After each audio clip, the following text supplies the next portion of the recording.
idea. Pedro? Yeah, nobody's gonna sit through an hour and a half of videos. I tried it.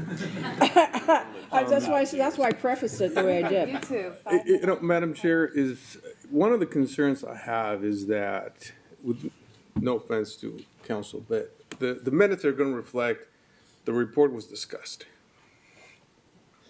Next item.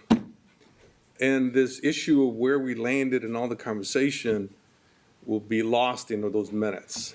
And now we're gonna have a letter that says the board supports this issue of this report, when in fact, we frankly never voted on the report. And that to me is sort of a process issue, a governance issue, that we're embracing something that was put before us as an information item. And so for me, it just causes me angst, and it could be any report, any item that it's come to us as information, and then for us to then reflect that the board embraces this is just, and that's just my level of discomfort on this issue. And so I don't, if Jack wants to sign a letter that says, this is the report, and I guess part of me would like to see the letter, but if Jack's gonna write a letter that says, here's the report that you required, and, we support the board in its presentation, deliberation, felt strongly that their fiduciary responsibility needs to support the 30-year,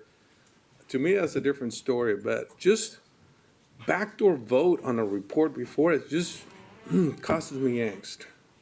That's really what's the obstacle for me to how to get there, because I really see it as your signature, man, with all the respect, and I have a lot of respect for you.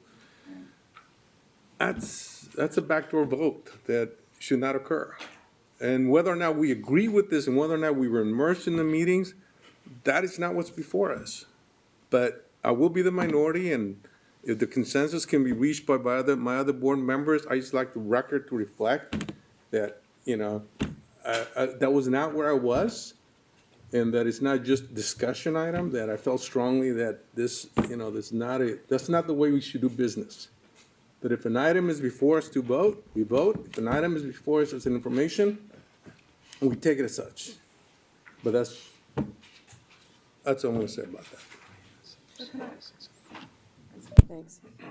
Sharon? So I just can I ask you, Pedro, because I want to understand this since I'm somewhat learning about this process. So for you, it feels like if Dana signs a letter, that's a vote. When you use the term backdoor vote. The board reflecting, yes. Okay, so for you, or signing a letter is like a backdoor vote of implicitly sort of Yes. saying the board. And that's votes. how it's going to be read by everybody else outside. Because again, In fact, the people testifying are asking, support this, and the board ought to do this, and we think the board, and I'm saying that's it's just an informational item. right. I guess I just feel like a repeating record here, but I just feel like that was my understanding since the beginning of this conversation that we had many moons ago, is that this is an information item that we as a board say, hey, Ed, this is a great report. Let's give it to the legislature. So isn't that what we're doing? But you're saying if Dana signs a letter, that's a backdoor vote. Is that what you're saying? So you'd be okay if Dana doesn't sign a letter and Jack says something on behalf of, or if there's a cover letter of the report, or if there's no cover letter and we just give the report, then that's. Well, again, We're you do the needed. bureaucratic cover I'm just letter, trying to and understand. pursuant to your, blah, blah, blah, here's a report. Or he can do the stuff that we were talking about earlier, that in conversation, this is where, we appear to be going. This is what, we provide you different models, and in the fiduciary role, we think that the 30-year, but, here are different, in the report includes various models, or whatever you want to say. I mean, part of it's like, I don't know what the letter says. We landed on something, but, Okay. All right, so letter is the thing that's bugging you, having Dana's name on the the letter. representation Got and the perception by others, and I'm not in the microphone, but I guess my voice carries. The representation by others, and this, if we link it, I don't think people are gonna listen. And the minutes, with all due respect, they get sanitized, and there's a lot of stuff that doesn't get covered. I guess I just want to reiterate, though, when you talk about process, that I think it's always been listed as an information item. And I hear what you're saying, and I'm just trying to, I feel like we've always had it as an information item, so if there's a perception that it's a vote, then Yeah, we need to change that. That's what I'm struggling with. Okay, gotcha. Grant? Just to clarify, if it would help Pedro along, would it be possible, and I forget the way that we notice our information items, if we can turn them into action items. But what I was wondering is whether we could make a motion to approve transmittal of the cover letter as discussed and the report with revisions as discussed. With that, Second. okay, that's a motion, second. I want to see the letter. Yeah. I can't vote on a letter I haven't seen. Yeah. We want to go write the It's- letter and come back this We afternoon. we have a motion on the floor. It's been moved and seconded.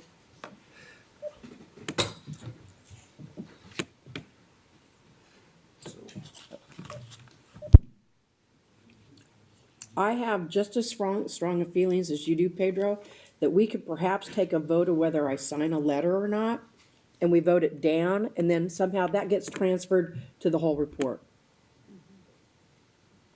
Which is kind of why I felt that we should not be bringing this forward as a vote, but as an information item and transmitting it forward.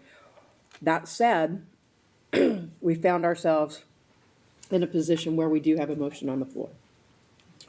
So I have Rich, Paul, and Pedro in line to speak to that motion. If you do not want to speak to the motion, go ahead and bail, and then I'll move through that. The motion is to approve of the transmittal of the report to the legislature as requested, and to have with the amendments or the thoughts that we have expressed be included in that report, and then to have a cover letter sent with it, also with the items that we've discussed. So I will go to Rich. Okay, I'm just a little confused about what the reticence on part of some of my colleagues is here. I do not find it at all strange or unusual. I would have preferred it had been listed very specifically as an action item, because I think we should have taken action on it. And in fact, that's what we're doing. But I don't find it at all unusual that we delegate to the chair the authority to do something. We do that sort of thing all the time, all over the place, and there's no problem with it. I mean, the fact of the matter is I trust Dana to accurately, to work with Ed and accurately reflect the consensus of the board on this item. We do that sort of thing all the time. I don't think we've done anything strange in that process, and I'm a little, that we're also, that there's something touchy here that I don't see, that somebody wants to wordsmith a word or two. I find that a little strange, and I think this process is kind of perfectly normal. I do think I would have preferred if we very specifically listed that this was available to us for action. But it's within our purview to deal with it. It certainly is publicly noticed. There certainly has been no lack of public involvement or understanding. We're not taking anybody by surprise by the fact that we're putting this thing forward. And I think we're sort of nitpicking here in a way we don't need to do. It's kind of tying ourselves in knots, and I think we ought to just chug on forward. We've exhausted the conversation about the item itself, and now we're arguing about who's going to sign a letter. And it just strikes me as we're spending a lot of time on that issue when we don't need to do it. I'm perfectly comfortable that Dana is going to reflect our words closely enough. If I were going to write my own letter myself, that would be different. And certainly people can do that if they want to address a letter to the legislature if they're unhappy. But I think we've just spent a lot of time on this conversation in a way that doesn't strike me as being very productive. Paul? Yeah, I'd like clarification on what the motion is, because I thought that Grant talked about, first of all, I didn't hear Grant make a motion. I heard Grant say that we could take action, and then Rich So you jumped didn't in move? and said I sort of tried second. to So I don't know if it was a I thought you motion, said you were inclined to but move if it. it was, I wasn't sure, because the way Dana then subsequently described it was approval of the report and not just the letter. No, transmittal of the report is what I thought I heard Grant say. So Grant, yeah, well, here, let me, And then I'd like to comment on the once I know what the motion is, okay, then I'll have a comment on it, no doubt. bring yourself back in. So- And maybe I misheard you, and if I Thank did, you. I No, I apologize. did, I was asking a question. Rich's second turned it into a motion, but I was fine with that because I was going to make the motion, so. Okay, But yes, so the motion, if you want to clarify, was to approve the transmittal of the letter as discussed and the report with the revisions discussed. So, and my only intention wasn't to make things more difficult, but to speed things along and help Pedro. Okay, Paul, it's back to you. Okay, so now that sounds to me like this board would be approving the report. And I have a hard time approving something that I haven't seen. So I am comfortable with the direction this discussion took. I would be very comfortable leaving it up to staff to revise the report and transmit the report.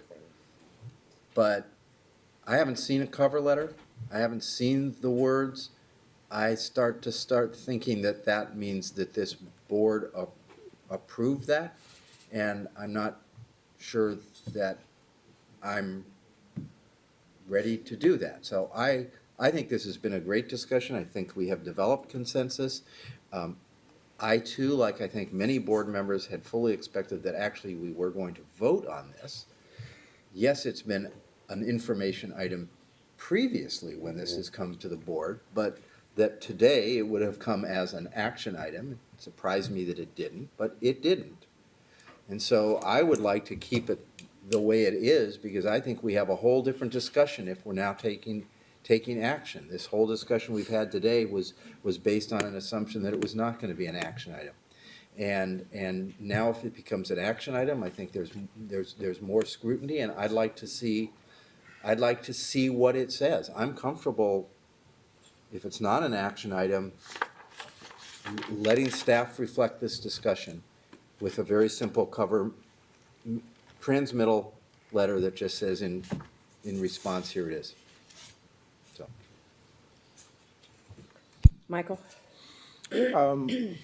I appreciate the technical issues that we're dealing with, and I think they're more than technical. I think they're very real. And what I would suggest is, along with what Paul is saying, that we not change it to an action item, but that either the executive summary or the cover letter or whatever this is, basically say that this is in response to SER 105 and reflects the input of all of the members of the board and the various stakeholders. And I think that is enough of a nuance such that if we don't turn this into an action item, which I think would require all of us to formally approve whatever the transmittal document is, which we don't have. But we direct Jack to have language that says that this reflects the input of all of the board members, all of the stakeholders, and so on and so forth. And because of the implication of your signature, then I still would rather not have your signature on that document. But I would propose that we go that direction, not turn this into an action item. And that leaves us free to say, no, we didn't vote on every word, but this reflects our input, and we're comfortable with it. Pedro? I echo his comments. I'm in the same place.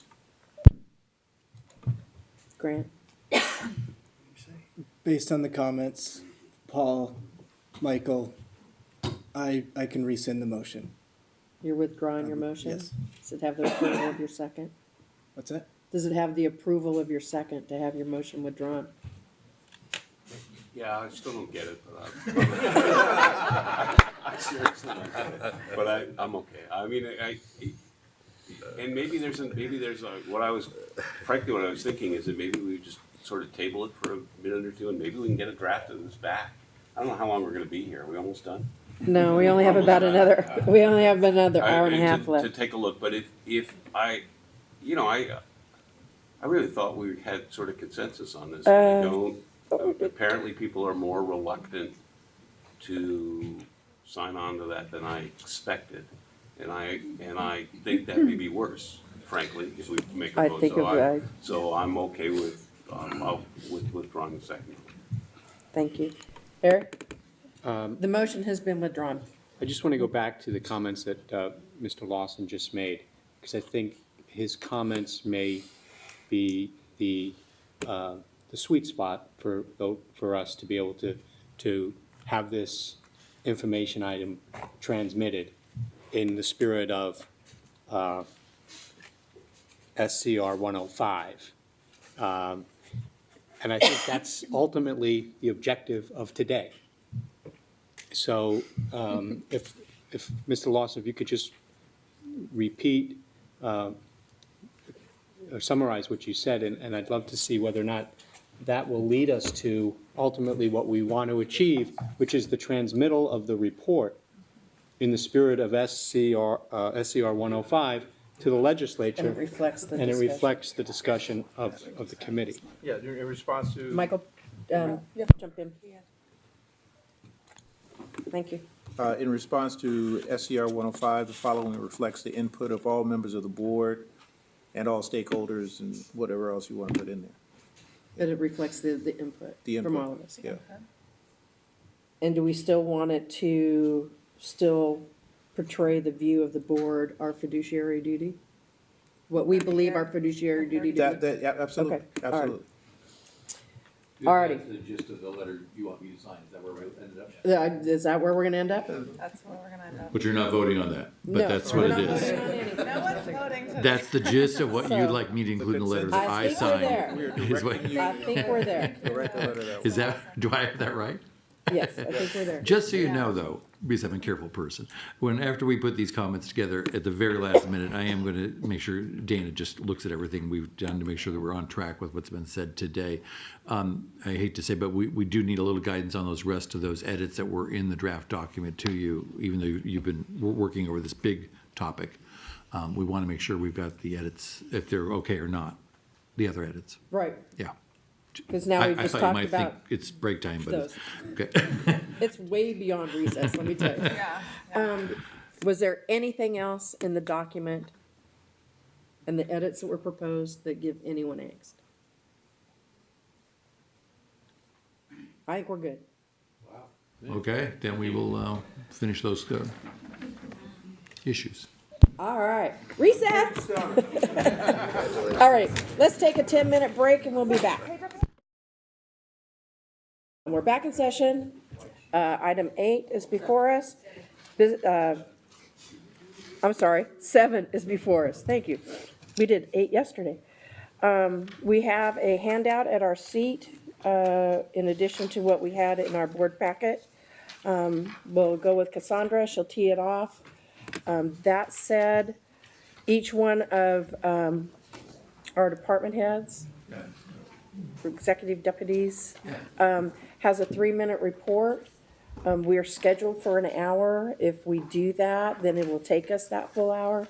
So at the board's pleasure, if you decide to skip those presentations by each, I think each are willing to answer questions on their risk factors or the risks that have been identified in the report. And so, Cassandra, with that, I'll tee it up to you. Yeah, actually, I'm actually going to start it, and then I'll tee it Cassandra's. up to you then. Yeah, but, yeah, we appreciate the time that you spent at your workshop, really talking in depth about risk management, and the roles and responsibilities of the board versus the staff. And this is one where actually this has a lot of significance, since these issues are, as you can tell by the ones we've listed here, so important to the health and vitality of the organization. What's different about this item, I guess I would say to you, that unlike most of the things we do with you, most of the items we are prepared for you. They're a report to the board that you then review and think about, reflect on, and sometimes vote on. But this item is much more of our management tool that we developed stemming from your activity at the workshop. And Cassandra is going to actually show you the process we're using internally now. And Paul stepped out, but if you recall, in fact, he made the comments in the Audits and Risk Management Committee at the time. He said, hey, this is the responsibility of senior management, the organization, to be doing this. We just need to look over that and make sure we know what you're doing here.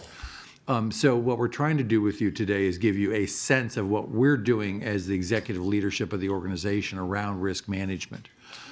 And to do this with you several times a year so that you have that report to you and you can either give us feedback. This was also meant to be a tool that it was in development, so to the extent we can fine tune it or do a different way, not just from your comments today, but when the actual executives get turning the dials on this, we probably will change it as well. And as you saw in the cover write-up, after we thought about that initial set of risks, we added 2 more to this structure as well. So it's a little bit different, a little more in depth than we started before. Apologize for the length, but that's really why. It's an internal tool that we're using with the executives. So Cassandra, tell them how we're doing that internally, and then you can make the decision whether you'd like each executive to take 3 minutes on each risk factor or just kind of throw it open for conversation. Either way is great. Okay, I'm just going to walk through the risk management approach that we've undertaken here at CalSTRS internally to start managing and reviewing the risks relative to the risk categories that had been presented to the board and have now evolved into a little bit broader risk category list for the organization. So this is an illustration of the methodology described in the write-up starting on TRB 63.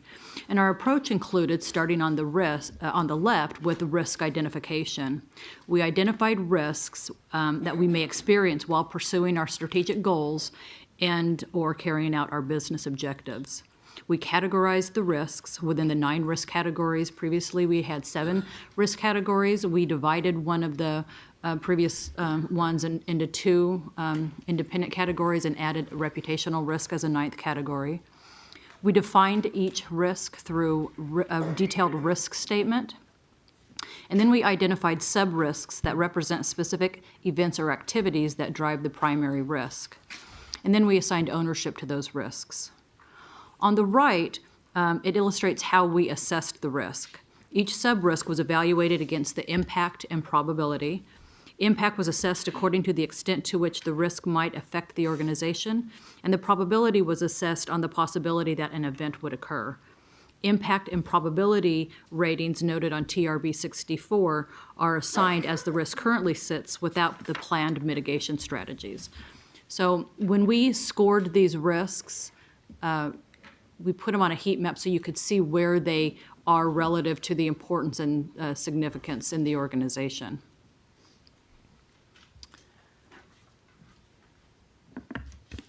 Risk reporting, which was the bottom right-hand bottom of the triangle, introduces the risk management approach for monitoring and reporting on risks.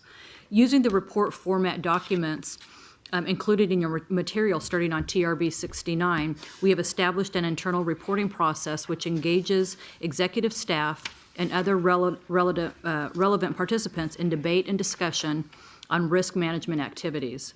Ongoing risk oversight reporting reviews have been planned quarterly with a proposed semi-annual report to the board. So the executive staff, although when we started this, it has been more frequent than just a quarterly basis. We've been meeting, quite often in preparation and aligning all of our risk mitigation factors. We aligned them with our strategic plan, what we're doing operationally, categorized them, and really did a lot of work in preparation of developing a reporting approach that works internally as well as provides the ability for some oversight governance from the board as well.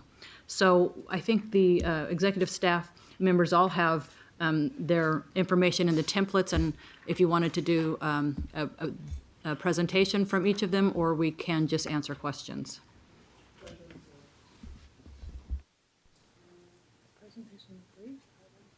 Each one's 3 minutes. How many do we have to go through?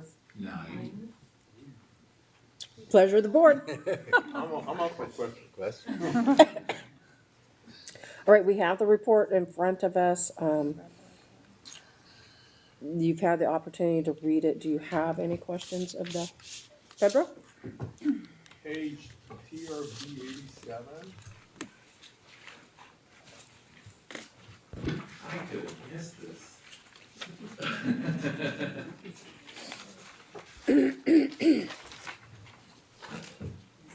Give us a second to get there, please.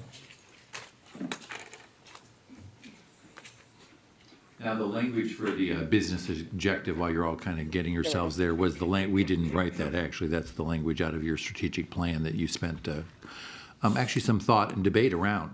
I don't know if you remember that day, but, so that sentence has some, you crafted. The work below it is our crafting, I believe.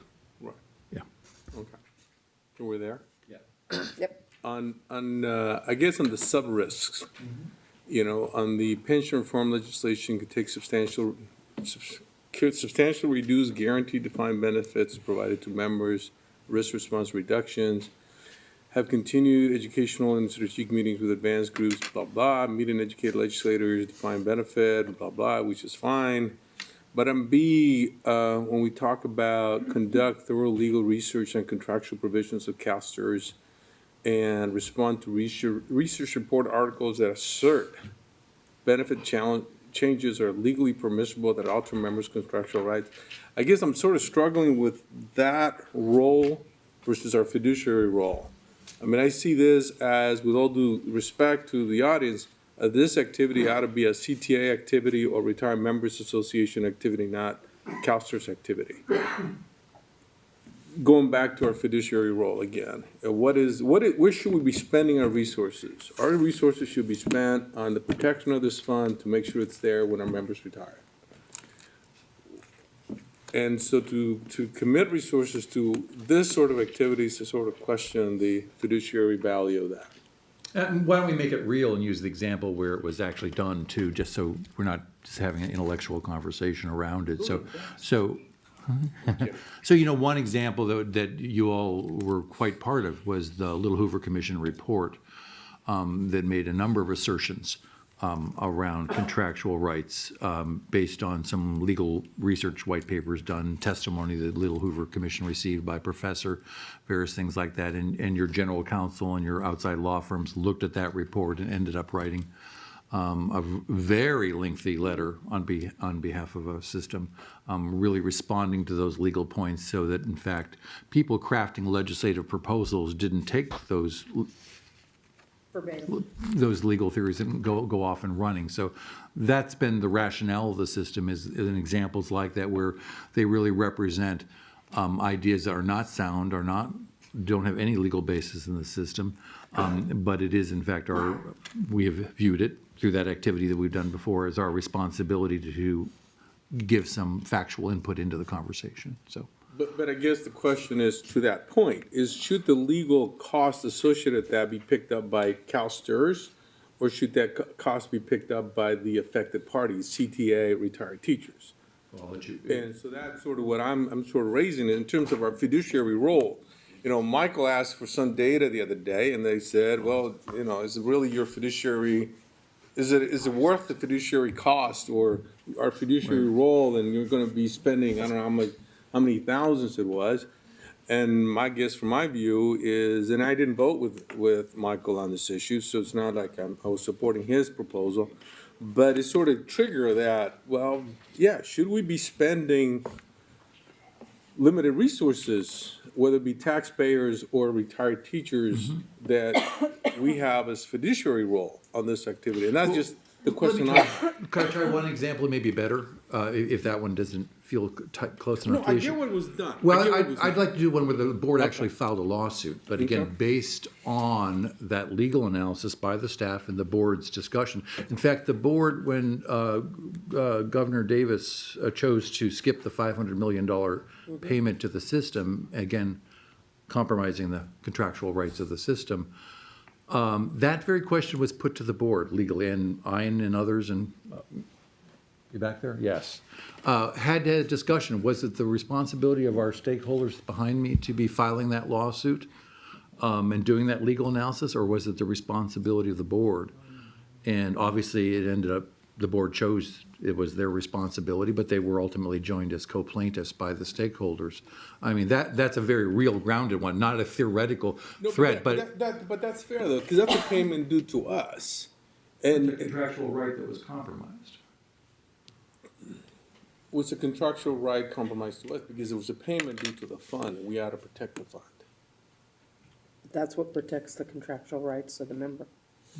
but our fiduciary responsibility is to protect the funds. So if, for instance, when somebody tries to bail on us on an investment, and Chris says, yeah, this company falsified information and the basis for investment was not accurate, yeah, we gotta go after that. We expect everybody in the legal team, and if we need to hire somebody to go after, because it is the fund that is at risk. So if Governor Davis did not make a payment that was due to us, yeah, then we ought to go and try to get that money back. We ought to sue. Well, but, the true sequence of activity in a case like that isn't, oh, here this action occurs, therefore, well, let's scramble and figure out our responsibility. There was a lot of activity taking place when the governor first proposed that. And again, the board had to sort out its role in that relationship. Are they simply bystander to wait for the legislator to make their decision? And then if it's a decision contrary to the board's interest, do they then decide whether to file suit? Or do they do the requisite legal research and try to counsel that party to get to a decision that would be more consistent with the law? I mean, clearly, ultimately, I mean, hopefully thoughtful people would recognize the latter scenario as the way to approach complicated problems. And so the board chose, again, you can always re-debate this, but I just wanted to give you a history piece where the board has gone through some of these, and they're not just theoretical threats to the system. So that's the background. And I get that. I mean, I guess from my point of view is the threat to the fund, by all means, we ought to go. And the earlier conversation was the fund is the 30-year issue versus the longer period and as soon as possible, because the threat to the fund. And in our fiduciary role is the threat to the fund, protect the fund, so we're there when folks retire. The threat to the benefits, I think that's somebody else's fight. This is board members' view.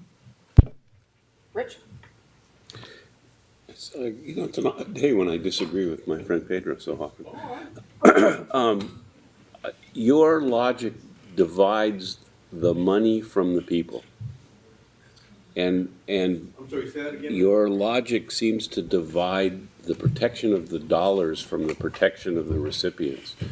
And I don't want to do that. I mean, I think the dollars are there to serve the retirees we're obliged to protect. And that includes all of their rights. And I think we should be prepared legally to do that. It is, the action is for them. Certainly protecting the dollars available for their uses as retirees is important, but also protecting their rights. We've sort of pledged to do that to these people. And I don't see a distinction between those two things.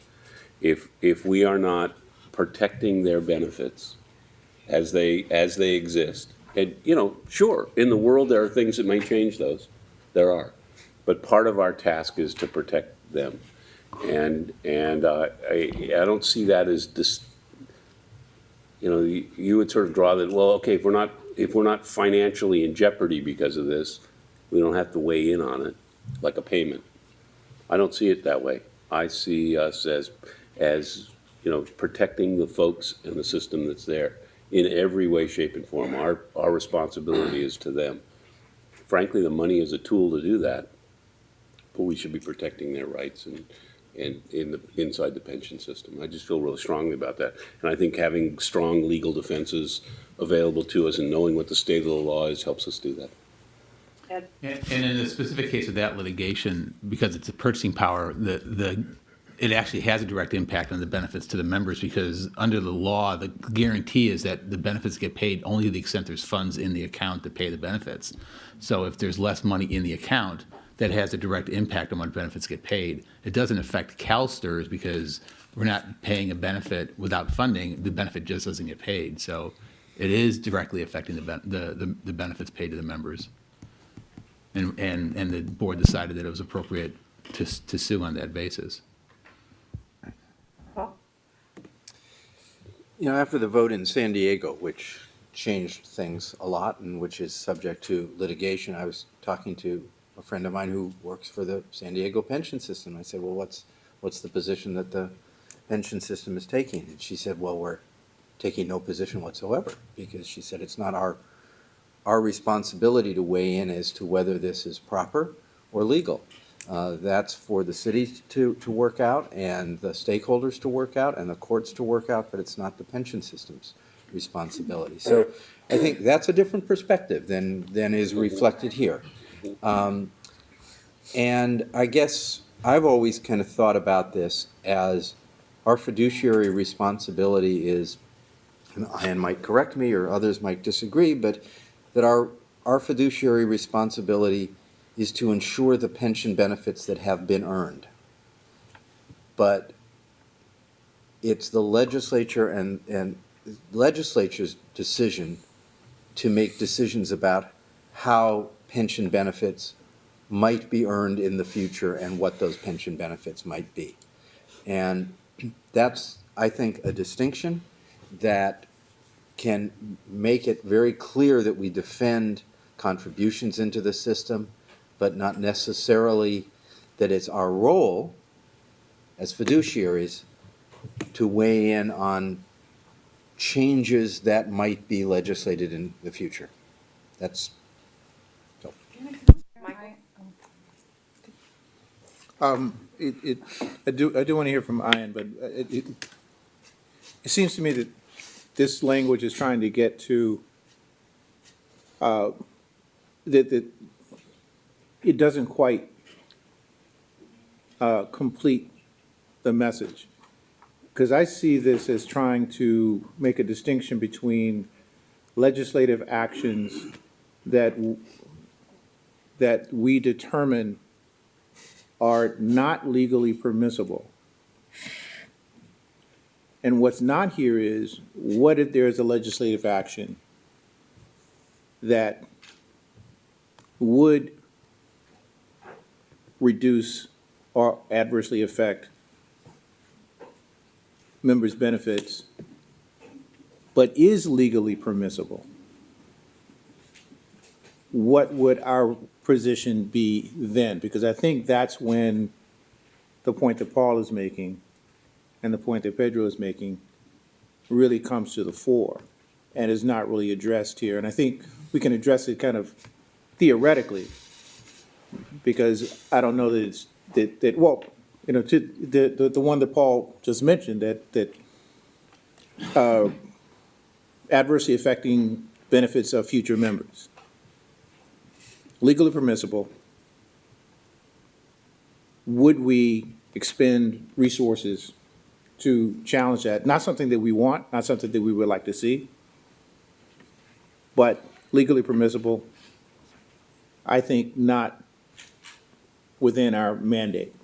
Yeah, and that was much more the San Diego-like situation. This is, again, you may be blossoming some issues here that aren't, this is a very narrow issue, what we're spending time on here. This is, the practical example is your first point you made, not the second, which is, again, the legislature needs to engage on a bill and bill language and issues, and they have different ideas, and they want to know, is it a safe, from a litigation standpoint, if our current, like the felony issue that was in AB 340, things like that, eliminating airtime, they need to understand how that does or doesn't compromise people's rights. And certainly they look to us for having some legal perspective on that. Brian's not here, obviously, to give, so I'm, want to do this judiciously. But I think that point would be made clear if Right. you also show, where the line is. Right. Here's the line. Right, I This thought you permissible. divided that exactly how I would have seen it too, and I don't know if you want to help on this or not.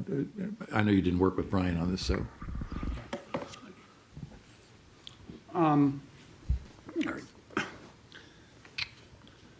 This is an extremely unsettled, contentious and unsettled issue. I spoke at the National Association of Public Pension Plan Attorneys on Wednesday on this very issue. I was on a panel. And I was asked to take, I guess what I would describe as the San Diego position, that when issues like this arise, it's considered a sponsor expense that either the state or the stakeholders should pay for. And there was tremendous pushback by attorneys from around the country who represent public pension funds. And I would have to say the majority of those attorneys didn't agree with the position that I was espousing as a sort of a devil's advocate. So there really is no clear-cut answer as to whether this is an appropriate expense. Now, I would say already, though, for CalSTRS, the information that was provided in the memo that was written here has been used by CalSTRS and was used in CalSTRS in the meetings with the stakeholders to come up with a potential proposal. And the analysis that was performed to reach that proposal, came about because of advice that you had received and staff had received with regard to how the contract, the California contract called the California Rule, protects certain benefits. So already, at least here, there's an example of where that memo and discussion produced useful information to CalSTRS in working with the stakeholders, which all of us agree, I think, is a legitimate thing for the board and staff to have done. So I don't think there's a clear-cut answer, yes or no, whether it's legitimate. And for that reason, I'm perfectly comfortable with your deciding, if that's what you choose to decide, to permit, Jack and the staff to continue to do what it's been doing.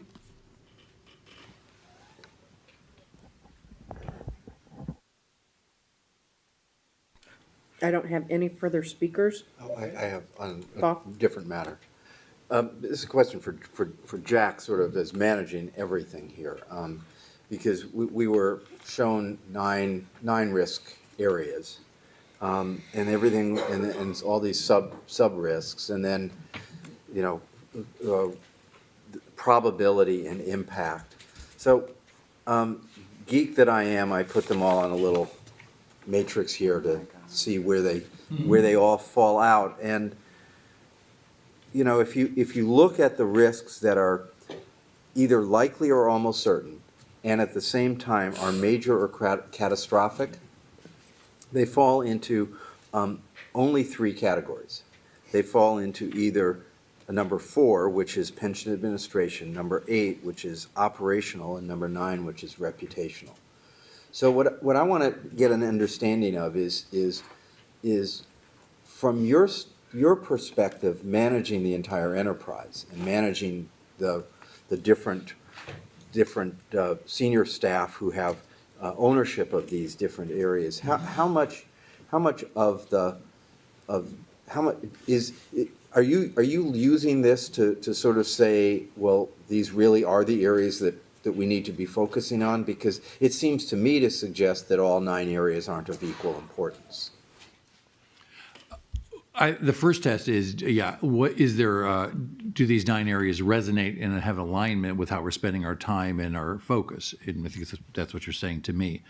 Well, in terms of your assessment of how important each of these is, because what you've done is, with each of these risks, you've determined importance by likelihood and impact. We have, and again, on our first round, we had a lot of debate around those 2 measurements on these, and I guess I want to get a little more rhythm to it. Do I know how to properly rate those? That's why the heat map that Cassandra quickly put up there, we weren't fully comfortable that we had vetted enough of all those ratings to really have conclusions. Because once we did just what you did as your own exercise, then you say, does that feel right to us? So there is a little bit more to go on that.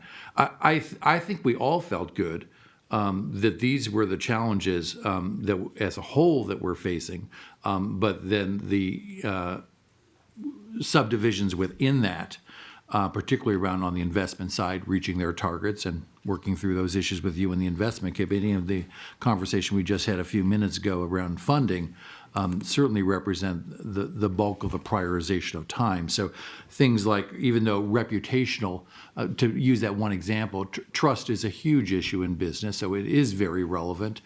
But at the same time, the level of attention and resource to mitigate it is not extraordinary, I wouldn't say. But it certainly has to be on our radar screen as a risk. So it's interesting how it popped up, as you said, in the grid in that manner, but I don't have fear that we're unduly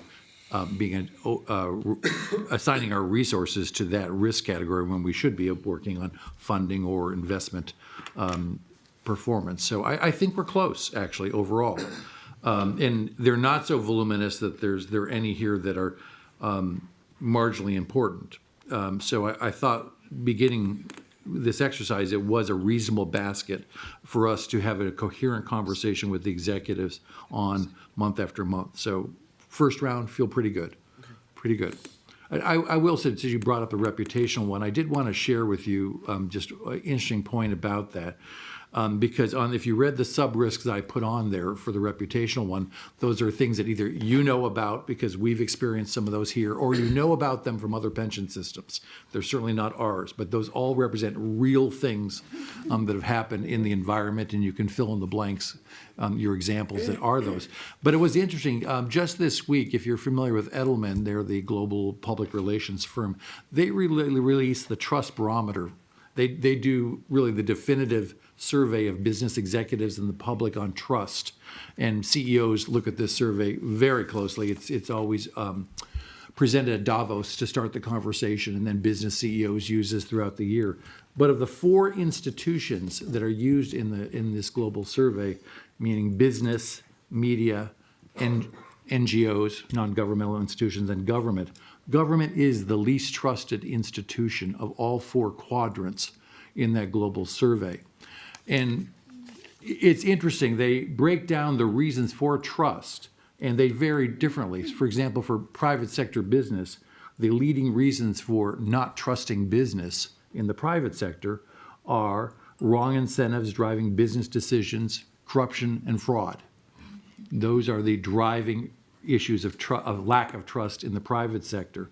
In the public sector, overwhelmingly, the driving factor is poor performance and incompetence. 1 out of 2 people indicated that was why they don't trust government.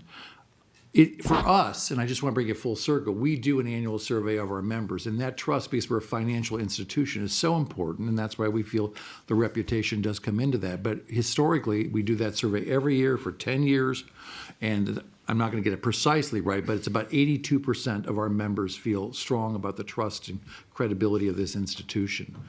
So our data runs quite contrary to government as a whole. In fact, it runs contrary to even private sector data.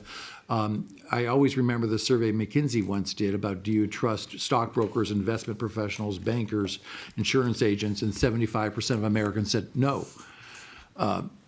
Interesting, since those are the primary financial intermediaries of our economy.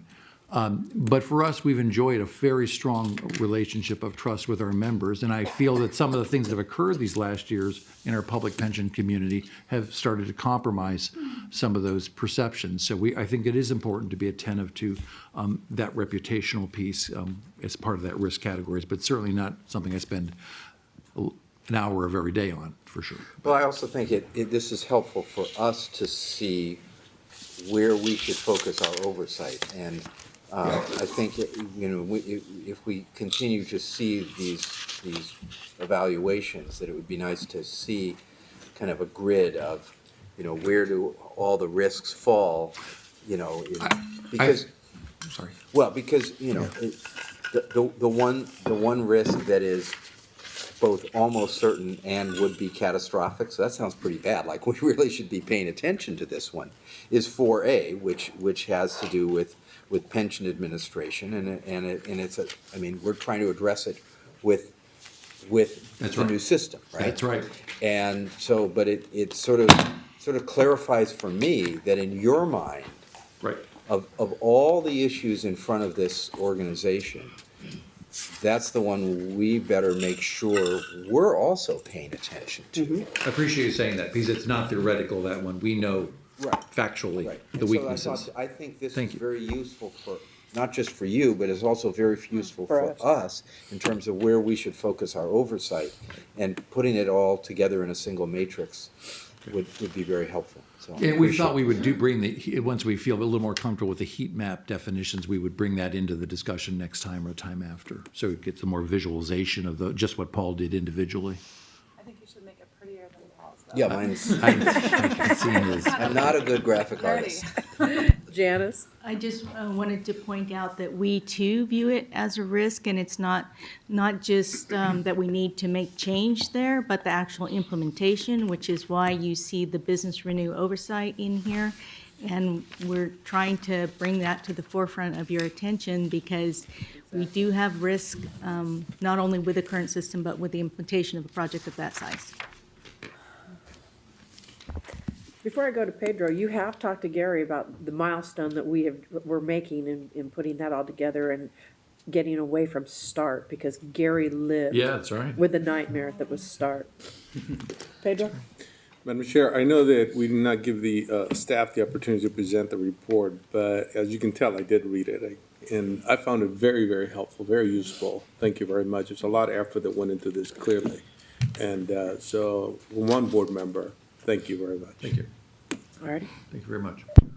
I think that does it. We don't have anybody else in the queue, and thank you for coming up and being willing to present and being willing not to present.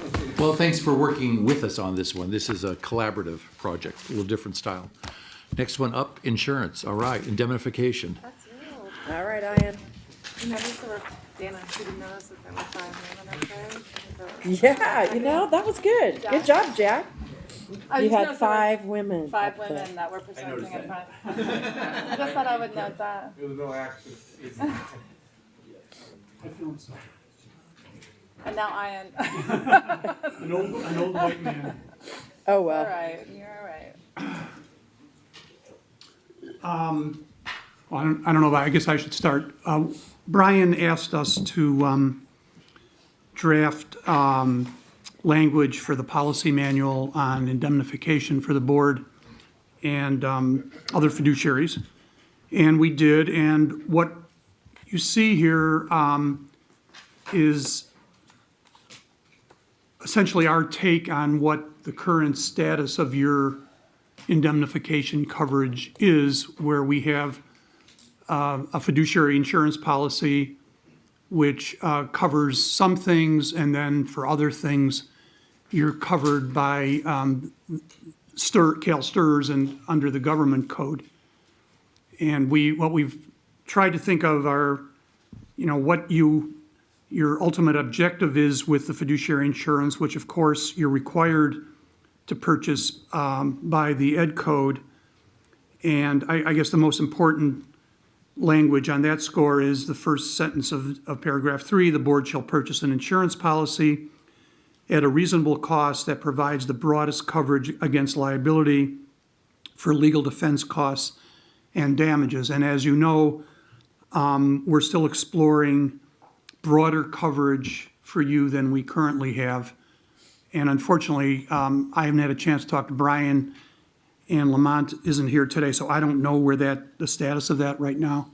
I know they were hiring another firm to try to find an additional first dollar coverage policy for defense costs that would protect you whether a claim was deemed indemnifiable or not indemnifiable, unindemnifiable. So I'm waiting to hear where that stands. Do you have some? I texted Brian and told him this would be discussed, and I got a brief text message. He says the new broker is supposed to be negotiating with our current insurer to eliminate the 10% due from the insured if they fail to settle. And that's the only issue that Siegel identified in the policy. Okay. All right. All Thank right, you, so John. hopefully, certainly by by April, we'll be able to inform you where things stand. But as the chair pointed out at a previous meeting, I think the policy is a 1-year policy. So if we're not successful or not completely successful, we could, if you choose to do so, you could authorize us to explore broader coverage in the next round. But facing reality, this draft basically summarizes how we think things will proceed if there's a dispute over whether a particular claim is covered by the insurance company, and if that leads to a protracted mediation or arbitration or whatever, what the board's responsibilities are going to be in the meantime. And so that's what we've laid out here as we see it, as the legal requirements. So basically, that's just a summary of the way we see how it would proceed legally. It's not really a policy. It's sort of a strange document in the sense that it's a policy document, but really what we've done is had to follow the law. But we've laid it out so at least people are aware of what we think the law says. All righty, let's open that up for discussion. Anyone? I don't have anybody in line, Ian. They Okay. can get a hold of either you or Brian. This is the first reading for this. We're hoping to have a final in April. Yeah, and as I say, if I understand what the new broker is attempting to do, and if they're successful, then we probably would change the language here. Hopefully, they'll be successful and change the language to provide you with more protection than I believe you currently have. All righty. Paul? Can you explain what the new broker is trying to do? Because it seems that Brian is, I thought the new broker was trying to make sure that individual board members, if they bought the waiver, had first dollar coverage, as opposed to being subject to the $25 million retention. But Brian seems to be saying that we already have that protection. So We have it for non-indemnifiable claims. And remember, we've talked about this ad nauseum, I would say. To me anyway, it's unclear what the difference is, and which suggests to me insurance companies, which love to collect premiums but never pay benefits, will grab onto and at least muddy the waters, if not outright deny coverage. So you're right. I've been seeking all along, pursuant to what I believe you authorized me to do, to get you first dollar coverage for both indemnifiable and non-indemnifiable under an insurance policy, so we don't have any questions. I couldn't tell from what John just said exactly what Brian and the broker have agreed to.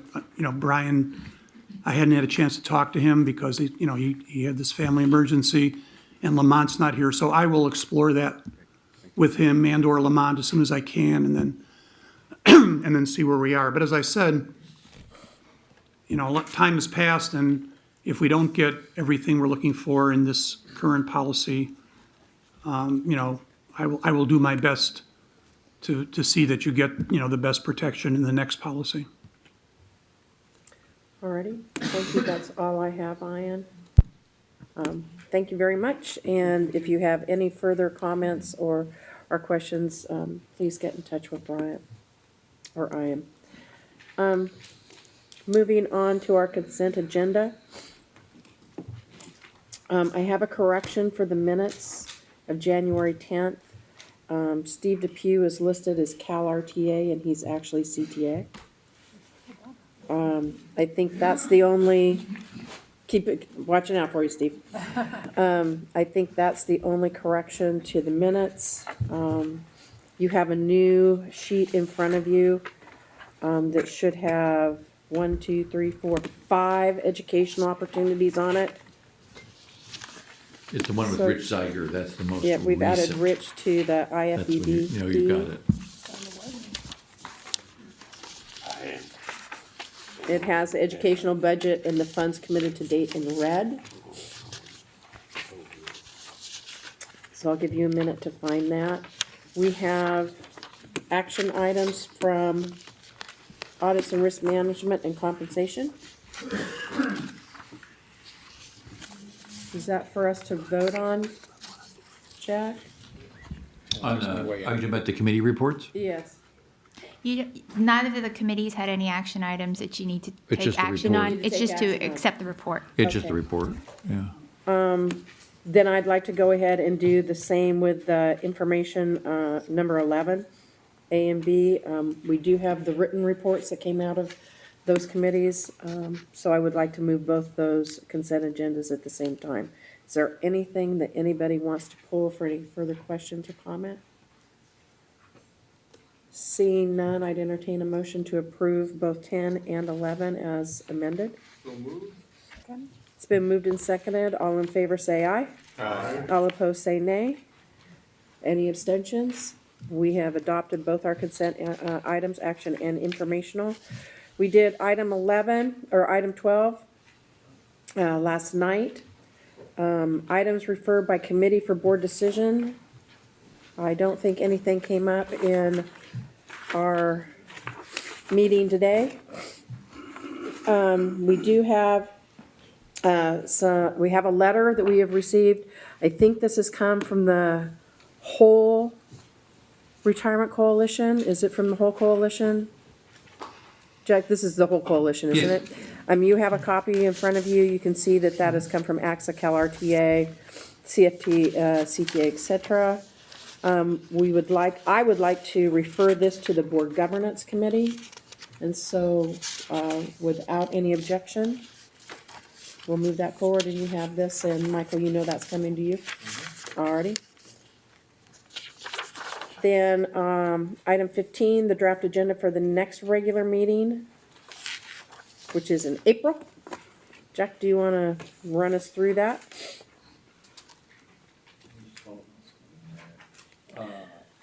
Before now and then, I will. Mike on? Before now and then, I will distribute to you just a draft calendar, because we're all so busy, it's good to get the dates ahead of time for 13, 14. We, just bear in mind, we have to juggle educational opportunities, religious holidays, CalPERS meetings, and then your other things. So it's hard to find the sweet spot for all these dates. But we've gone through with executive staff and kind of looked over those other conflicts, and I reviewed it with Dana as well. So we'll have the draft calendar out to you quite soon, within a day. So would you mind, if you've got something that really can't be moved, send me a note, and then Dana can decide how to best handle that. So that's one done. And then remember, April is the meeting that you do your annual election of your chair and your vice chair. So that is coming up for that meeting. And the other big item would be our actuarial presentations with Milliman. Alrighty. That's Any the further big stuff. comments or additions to the draft agenda? All right, seeing none, are there any further statements from the public? This is your opportunity to speak to us again. Seeing none, we will recess open session. I think for the audience, we're probably gonna take a half-hour lunch, come back in closed session. We would come out of closed session into open session. If you wanna hang, you can. If you don't want to, I don't think you need to. So with that, we will recess open session, take a half hour for lunch, and then return for closed. Sound like a plan? Yeah, great. Alrighty.